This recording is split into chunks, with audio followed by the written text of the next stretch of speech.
Hi, this is Samantha Denefe with Your ID in Arkansas Catholic. And guess what? I'm a normal person.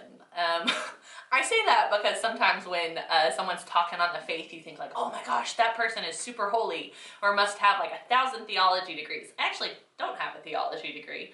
I'm just a mom and a wife, and I love Jesus with all my heart, which means I also am sinful and make mistakes. And I want to share a story about what God did to me this last weekend. So I went to a mass, and it was really long, like an hour and a half plus long. And it was an evening mass, and I have little children, a 4-year-old and a 1-year-old. And we hadn't had dinner yet, and I was like, all right, this is a long mass. And what's even worse is like, I'm the reason it was long. Like, I'm a director of evangelization and faith formation, and I put stuff into that mass to make it really long. And I was upset with myself. And I was upset with Father. I was like so mad because we got out of there, and then I had 2 whiny children who hadn't been fed. Sunday night, bedtime, trying to get them, all fixed and ready for the school week. And I was so mad. I was so mad and upset. And the next morning I came into the office on Monday and I complained about it. Oh my gosh, Mass was so long. And then I went to drop off my kid at daycare. And I run into this person, and they start bragging about how short their mass was. They're like, I went to this one priest mass, it was 30 minutes long. Like, I was in and out, it was so quick. And at that moment, it registered with me like, oh, I'm not thinking about the mass right.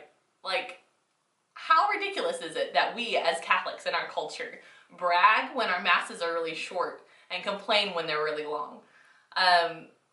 If we were to think about the mass as a date, and our relationship with God is like a spousal relationship, which is very scriptural. Go check out Song of Songs.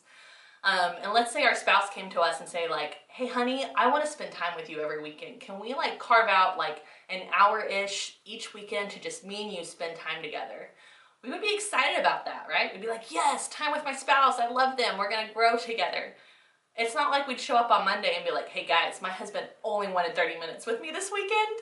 Or, hey guys, my husband was horrible. He wanted a whole hour and a half with me. Like, ugh, it was so long and so frustrating and so boring. Like, that's ridiculous. So what God revealed to me is that my heart wasn't in the right place. I wasn't prepared to really enter into time with him. And so I want to challenge you, because I just got challenged, to this upcoming Sunday, when you go to Mass, prepare yourself to just be quiet and spend time with God. And let the time, the watch, if you have to take it off, the cell phone, leave it in the car, let it go away and just spend time with God, being in his presence. This is Your ID in Arkansas Catholic, and I look forward to speaking with you guys next month.